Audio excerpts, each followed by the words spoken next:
കൂട്ടുകാരെ, എല്ലാവർക്കും നിജോസ് വേൾഡിൻ്റെ പുതിയൊരു വീഡിയോയിലേക്ക് സ്വാഗതം. എല്ലാവരും സുഖമായിട്ടിരിക്കുന്നെന്ന് വിശ്വസിക്കുന്നു. ഞങ്ങളിവിടെ സുഖമായിട്ടിരിക്കുകയാണ്.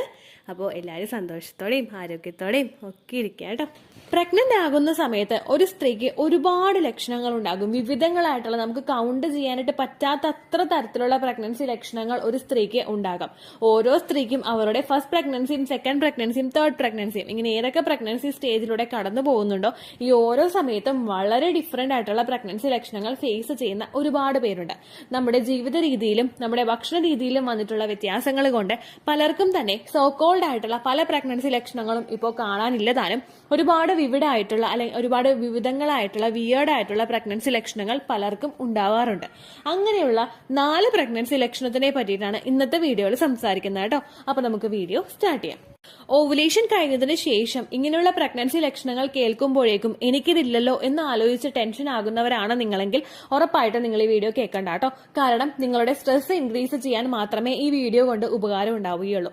പിന്നെ എന്തുകൊണ്ടാണ് ഇങ്ങനെയുള്ള വീഡിയോസ് ചെയ്യുന്നതെന്ന് വിചാരിച്ചു കഴിഞ്ഞാൽ നമ്മുടെ ശരീരമാണ് നമ്മുടെ ഏറ്റവും ബെസ്റ്റ് ഫ്രണ്ട്. നമുക്ക് ഏതെല്ലാം ചേഞ്ചസ് നമ്മളുടെ ശരീരത്തിൽ കാണാനായിട്ട് സാധിക്കുന്നുണ്ടോ അങ്ങനെ ഒരു അഡ്വാൻസ്ഡ് ആയിട്ടുള്ള ഒരു കെയർ നമുക്ക് ശരീരത്തിൽ കൊടുക്കാനായിട്ട് സാധിക്കും. അതിനു വേണ്ടിയിട്ടാണ് ഇത്തരത്തിലുള്ള വീഡിയോസ് ചെയ്യുന്നത്. ഒരുപാട് പേര് പ്രിമെൻസ്ട്രൽ സിംറ്റംസ് വെച്ചിട്ടും ഇറഗുലർ പീരീഡ്സ് വെച്ചിട്ടും PCOD വെച്ചിട്ടും മുൻപോട്ട് പോകുന്നവരുണ്ട്. അവർക്കൊക്കെ പ്രഗ്നൻസി ആകുന്നതിന് മുൻപുണ്ടാകുന്ന ആ തരത്തിലുള്ള ലക്ഷണങ്ങളായിരിക്കും പീരീഡ്സ് ആകുന്ന സമയത്തും ഉണ്ടാകുന്നത്. എന്നാൽ ഇതിനെപ്പറ്റി അറിവില്ലാതെ പ്രഗ്നൻസിയുടേതാണോ പീരീഡ്സിന്റേതാണോ എന്ന് കൺഫ്യൂസ്ഡ് ആകുന്നവരും ചിലപ്പോൾ പ്രഗ്നൻസി ആയ ലക്ഷണങ്ങൾ കണ്ടിട്ട് പീരീഡ്സ് ഇൻഡ്യൂസ് ചെയ്യാൻ വേണ്ടിയിട്ട് ഒരുപാട് കാര്യങ്ങൾ ചെയ്തിട്ട് ആ പ്രഗ്നൻസി നഷ്ടമായി പോയിട്ടുണ്ട് ഒരുപാട് പേരുണ്ട്. അങ്ങനെയുള്ളവർക്കൊക്കെ ഒരു അവയർനെസ് എന്നുള്ള രീതിക്കാണ് ഇങ്ങനെയുള്ള വീഡിയോസ് ചെയ്യുന്നത് കേട്ടോ. അപ്പൊ നിങ്ങൾ ജസ്റ്റ് ഇത് കേൾക്കുക, മൈൻഡിൽ നിന്ന് നിങ്ങൾ വിടുക, ശരീരം നിങ്ങൾ പൂർണ്ണമായും ശ്രദ്ധിക്കുക കേട്ടോ. അപ്പൊ നമുക്ക് വീഡിയോ സ്റ്റാർട്ട് ചെയ്യാം. ഇവിടെ സംസാരിക്കാനായിട്ട് പോകുന്നത് നമ്മുടെ ബോഡിയിൽ ഉണ്ടാകുന്ന ഡിസ്കംഫേർട്ട് ആയിട്ടുള്ള ഇച്ചിങ്ങിനെ പറ്റിയിട്ടാണ്. പ്രഗ്നൻസി ഒരു സ്ത്രീക്ക് ചൊറിച്ചിലുണ്ടാക്കുമോ എന്ന് ചോദിച്ചു കഴിഞ്ഞാൽ തീർച്ചയായിട്ടും ഉണ്ടാകും. പ്രഗ്നന്റ് ആകുമ്പോൾ ഓൾ ബോഡി അതായത് നമ്മളുടെ ശരീരത്തിന്റെ ഓരോ ഭാഗവും ചൊറിച്ചിലുണ്ടാകുന്നതും ഡിഫറെന്റ് ആയിട്ടുള്ള ബോഡി പാർട്സിൽ ചൊറിച്ചിലുണ്ടാകുന്നതും നോർമൽ ആയിട്ടുള്ള കാര്യമാണ്. ഏറ്റവും കൂടുതൽ നമുക്കിങ്ങനെ ഉണ്ടാവാനായിട്ടുള്ള കാരണം ഹോർമോൺ ചേഞ്ചസ് ആണ്. പെട്ടെന്നൊരു ഹോർമോൺ ചേഞ്ച് നിങ്ങളുടെ ശരീരത്തിൽ ഉണ്ടാകുമ്പോഴേക്കും അതുമായിട്ട് പൊരുത്തപ്പെടാനായിട്ട് നമ്മുടെ ശരീരത്തിന് ടൈം എടുക്കും. ഇങ്ങനെ ഉണ്ടാകുന്ന ഒരു ഹോർമോൺ ചേഞ്ച് കൊണ്ട് അതായത് പ്രഗ്നന്റ് ആകുമ്പോൾ സ്ത്രീ ശരീരത്തിൽ കൂടുന്ന oestrogen hormone, progesterone hormone, HCG hormone ഇങ്ങനെയുള്ള ഹോർമോൺസിന്റെ ഒക്കെ ഏറ്റക്കുറച്ചിലുകൾ കൊണ്ടും നമുക്ക് ഇത്തരത്തിലുള്ള ബുദ്ധിമുട്ടുകൾ അനുഭവപ്പെടാം കേട്ടോ. അപ്പോൾ ഏറ്റവും ആദ്യത്തെ റീസൺ ആണ് ഹോർമോൺ ചേഞ്ച്. രണ്ടാമത്തേതെന്ന് പറയുന്നത് ബ്ലഡ് വോളിയം ഇൻക്രീസ് ആവുന്നതാണ്. പ്രഗ്നന്റ് ആകുന്ന സമയത്ത് ഒരു 30 to 40% വരെയും നോർമലിനെ അപേക്ഷിച്ച് ബ്ലഡ് സർക്കുലേഷൻ കൂടാറുണ്ട്. ഫെർട്ടിലൈസ്ഡ് ആയിട്ടുള്ള എഗ്ഗിനെ നറിഷ് ചെയ്യുന്നതിന് വേണ്ടി മാത്രമല്ല നമ്മളുടെ ശരീരത്തിലെ ഓരോ അവയവത്തിനെയും ആ ഒരു പ്രഗ്നൻസിക്ക് വേണ്ടിയിട്ട് തയ്യാറെടുക്കുന്നതിന് വേണ്ടിയിട്ട് നമ്മളുടെ ശരീരത്തിനെ സപ്പോർട്ട് ചെയ്ത് കൊടുക്കുന്നതിന് ഒന്ന് പ്രിപ്പയർ ആക്കുന്നതിന് വേണ്ടി നമ്മളുടെ ശരീരത്തിലെ ഓരോ ഭാഗങ്ങളിലോട്ടും ആ ബ്ലഡ് സർക്കുലേഷൻ കൂടാറുണ്ട്. ഇതിന്റെ ഭാഗമായിട്ടും നമുക്ക് ശരീരത്തിൽ ചൊറിച്ചിൽ അനുഭവപ്പെടാം. മൂന്നാമത്തെ റീസൺ എന്ന് പറയുന്നത് സ്കിന്ന് സ്ട്രെച്ച് ആവുന്നതാണ്. സ്കിന്ന് സ്ട്രെച്ച് ആകുക എന്ന് പറയുമ്പോഴേക്കും നമ്മളുടെ ശരീരം പ്രഗ്നൻസി ആകുമ്പോഴേക്കും ഒന്ന് വലിയാനായിട്ട് തുടങ്ങും. ഏറ്റവും കൂടുതൽ ഈ വലിച്ചിൽ അനുഭവപ്പെടുന്നത് 2 ശരീരഭാഗങ്ങളിലാണ്. ഒന്നാമത്തേത് നമ്മുടെ വയറിന്റെ ഭാഗവും രണ്ടാമത്തേത് നമ്മുടെ ബ്രസ്റ്റിന്റെ ഭാഗവും. അപ്പൊ അതുകൊണ്ട് തന്നെ സ്കിന്ന് സ്ട്രെച്ച് ആവുന്നതും മൂന്നാമത്തെ ഒരു റീസൺ ആണ്. നാലാമത്തെ റീസൺ എന്ന് പറയുന്നത് പ്രഗ്നന്റ് ആകുന്ന സമയത്ത് നമ്മളുടെ ശരീരം കുറെ കൂടി സെൻസിറ്റീവ് ആകും. നമ്മൾ ഉപയോഗിച്ചുകൊണ്ടിരിക്കുന്ന സോപ്പ്, പെർഫ്യൂംസ്, ലോഷൻസ് ഇങ്ങനെയുള്ള മറ്റു പല വസ്തുക്കളും നമുക്ക് പറ്റാതെയായിട്ട് വരും. ഇങ്ങനെയുള്ള സോപ്പിന്റെയൊക്കെ അലർജി കൊണ്ടിട്ട് ചില ആളുകൾക്ക് ഇത്തരത്തിലുള്ള ബുദ്ധിമുട്ടുകൾ, സ്കിന്നിൽ ഇച്ചിങ് ഉണ്ടാകാം, ചൊറിച്ചിലുണ്ടാകാം, റാഷസ് ഉണ്ടാകാം, അങ്ങനെയുള്ള പ്രശ്നങ്ങളൊക്കെ അനുഭവപ്പെടും കേട്ടോ. അപ്പോൾ ഇത്രയുമാണ് റീസൺ എന്ന് പറയുന്നത്, അതായത് അതിന്റെ കാരണം. ഇനി ഏതെല്ലാം ഭാഗങ്ങളിലാണ് ഈ ബുദ്ധിമുട്ടുകൾ ഉണ്ടാവുന്നതെന്ന് നോക്കാം. ഏറ്റവും ആദ്യത്തേത് നമ്മുടെ ബ്രസ്റ്റ് ആയിരിക്കും. പ്രഗ്നന്റ് ആകാനായിട്ട് നമ്മുടെ ആ ഒരു യൂട്രസ് പ്രിപ്പയർ ആവുന്നത് പോലെ തന്നെ ലാക്ടേഷന് വേണ്ടിയിട്ട് നമ്മുടെ ബ്രസ്റ്റും സ്റ്റാർട്ടിംഗ് സ്റ്റേജ് മുതൽ തന്നെ പ്രിപ്പയർ ആകും. ബ്രസ്റ്റിലോട്ടുള്ള ബ്ലഡ് സർക്കുലേഷൻ കൂടുന്നതിന്റെ ഭാഗമായിട്ടും അതുപോലെ തന്നെ ബ്രസ്റ്റ് വളർന്നു തുടങ്ങുന്നതിന്റെ ഭാഗമായിട്ടും നിങ്ങൾക്ക് ബ്രസ്റ്റിൽ ചൊറിച്ചിൽ അനുഭവപ്പെടാം. അതിന്റെ സ്കിന്ന് വലിഞ്ഞു മുറുകിയിട്ടായിരിക്കും, അതായത് വലിച്ചിലുണ്ടായിട്ടായിരിക്കും സ്കിന്ന് ഒന്ന് വലുതാവാനായിട്ട് തുടങ്ങുന്നത്, ബ്രസ്റ്റ് ഒന്ന് എൻലാർജ് ആകാനായിട്ട് തുടങ്ങുന്നത്. അതിന്റെ ഭാഗമായിട്ട് ബ്രസ്റ്റിൽ നിങ്ങൾക്ക് ചേഞ്ചസ് ഉണ്ടാകും. അതുപോലെ തന്നെ വ്യത്യാസം ഉണ്ടാവുന്ന ബ്രസ്റ്റിലെ മറ്റൊരു ഭാഗമാണ് നിപ്പിൾ എന്ന് പറയുന്നത്. പ്രഗ്നന്റ് അല്ലാത്തൊരു സ്ത്രീയുടെ നിപ്പിളിന് വലിപ്പം കുറവായിരിക്കും. പക്ഷേ പ്രഗ്നന്റ് ആവുകയാണെങ്കിൽ അതിനനുസരിച്ച് നിപ്പിളിന്റെ വലിപ്പം കൂടാനായിട്ട് തുടങ്ങും. കാരണം കുഞ്ഞിന് സക്ക് ചെയ്യണം, കുഞ്ഞിന് പാൽ കുടിക്കണം, അതിനൊക്കെ വേണ്ടിയിട്ട് ഈ ബ്രസ്റ്റിന്റെ വലിപ്പം ആ ഒരു നിപ്പിളിന്റെ വലിപ്പവും ഒപ്പം തന്നെ വളരാനായിട്ട് തുടങ്ങും. ഇങ്ങനെ വളർന്നതിന്റെ ഭാഗമായിട്ട് നിങ്ങൾക്ക് ബ്രസ്റ്റിലും അതുപോലെ തന്നെ നിപ്പിളിലും ചൊറിച്ചിലും ബുദ്ധിമുട്ടുകളും ഒക്കെ ഉണ്ടാവാം കേട്ടോ. അങ്ങനെയുള്ള സമയത്ത് നിങ്ങൾ ചെയ്യേണ്ട ഒരു കാര്യമുണ്ട്. ഒന്നുകിൽ കോക്കനട്ട് ഓയിൽ ഉപയോഗിച്ചിട്ട് നിങ്ങൾ മസാജ് ചെയ്ത് കൊടുക്കുക, അല്ലെങ്കിൽ ഡോക്ടറെ കൺസൾട്ട് ചെയ്തിട്ട് നല്ലൊരു ബോഡി ലോഷൻ ഉപയോഗിച്ച് നിങ്ങൾ മസാജ് ചെയ്യുക. നിങ്ങൾ നിപ്പിള് മസാജ് ചെയ്യുന്ന സമയത്ത് കോക്കനട്ട് ഓയിൽ ഉപയോഗിച്ചിട്ടാണ് ചെയ്യുന്നതെങ്കിൽ നിങ്ങൾ നിപ്പിള് കയ്യിലെടുത്തിട്ട് ഒന്ന് ഫ്രണ്ടിലോട്ട് വലിച്ചു വിടുക. വലിച്ചങ്ങനെ വിട്ടിട്ടില്ല എങ്കിൽ നിങ്ങളുടെ ഡെലിവറി കഴിയുന്ന സമയത്ത് നിപ്പിള് ഉള്ളിലോട്ട് പോകാനായിട്ടൊരു ചാൻസ് ഉണ്ട്. അങ്ങനെ ഉള്ളിലോട്ട് പോയി കഴിഞ്ഞാൽ കുഞ്ഞിന് സക്ക് ചെയ്യാനായിട്ട് ബുദ്ധിമുട്ടുണ്ടാകും. അത് പുറത്തേക്ക് എടുക്കാനായിട്ട് നിങ്ങൾക്കും ഒരുപാട് വേദന അനുഭവിക്കേണ്ടതായിട്ട് വരും.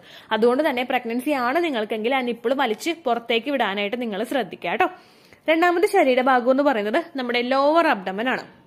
വയറ് മുഴുവനായിട്ട് നിങ്ങൾക്ക് ചൊറിച്ചിൽ അനുഭവപ്പെടുന്നുണ്ടെങ്കിലും പ്രഗ്നൻസിയുടെ സ്റ്റാർട്ടിംഗ് സ്റ്റേജിൽ നമുക്ക് ആ ഒരു ബുദ്ധിമുട്ടുണ്ടാകുന്നത് ലോവർ അബ്ഡമൻ ഭാഗത്താണ്, നിങ്ങളുടെ അടിവയറിന്റെ ഭാഗത്താണ്. കാരണം ഏറ്റവും ആദ്യം വളരാനായിട്ട് തുടങ്ങുന്നത് നമ്മുടെ ലോവർ അബ്ഡമൻ പോർഷനാണ്. അടിവയറിന്റെ പോർഷൻ ആയിരിക്കും ആദ്യം വളരുന്നത്. ദെൻ അതിങ്ങനെ സൈസ് കൂടി കൂടി കൂടി കൂടി കുഞ്ഞു വളരുന്ന അനുസരിച്ചിട്ട് മേപ്പോട്ടേക്കും വലിപ്പം വർദ്ധിച്ചു വരാറാണ് ചെയ്യാറ്. അപ്പോൾ ലോവർ അബ്ഡമൻ ഭാഗം സ്ട്രെച്ച് ആവുന്നതിന്റെ ഭാഗമായിട്ട് നിങ്ങൾക്ക് ഇത്തരത്തിൽ ചൊറിച്ചിൽ അനുഭവപ്പെടാം കേട്ടോ. ഓൾറെഡി വയറുള്ള ഒരാളാണെങ്കിൽ ആ ഒരു ചൊറിച്ചിൽ എളുപ്പത്തിൽ ഉണ്ടാവില്ല. പക്ഷെ അങ്ങനെ ഇല്ല, ഫ്ലാറ്റ് ആയിട്ടുള്ള ടമ്മി ആണെങ്കിൽ നിങ്ങൾക്ക് എളുപ്പത്തിൽ ആ ഒരു ബുദ്ധിമുട്ട് തിരിച്ചറിയാനായിട്ട് സാധിക്കും. സ്ട്രെച്ച് മാർക്സ് ഉണ്ടാവാതിരിക്കാൻ വേണ്ടിയിട്ട് അവിടെയും നിങ്ങൾ ലോഷൻ ഉപയോഗിച്ച് മസാജ് ചെയ്യുക, അല്ലെങ്കിൽ കോക്കനട്ട് ഓയിൽ ആണെങ്കിലും നിങ്ങൾ ഒലീവ് ഓയിൽ ആണെങ്കിലും നിങ്ങൾ അപ്ലൈ ചെയ്ത് കൊടുക്കുക കേട്ടോ. മൂന്നാമത്തേന്ന് പറയുന്നത് ലെഗാണ്. നമ്മുടെ കാലിന്റെ മുട്ടിന് കീഴ്പോട്ടുള്ള ഭാഗത്തായിരിക്കും നമുക്ക് ഏറ്റവും കൂടുതൽ ചൊറിച്ചിൽ അനുഭവപ്പെടുന്നത്. ബ്ലഡ് സർക്കുലേഷൻ കൂടുന്നതിന്റെ ഭാഗമായിട്ടാണ് ഇത്തരത്തിലൊരു ചൊറിച്ചിൽ നിങ്ങൾക്ക് അനുഭവപ്പെടുന്നത് കേട്ടോ. അല്ലാതെ അവിടെ ആ ഒരു ഭാഗത്ത് സ്ട്രെച്ചിങ് ഒന്നും നമുക്ക് സ്കിന്നിൽ ഉണ്ടാവില്ലല്ലോ.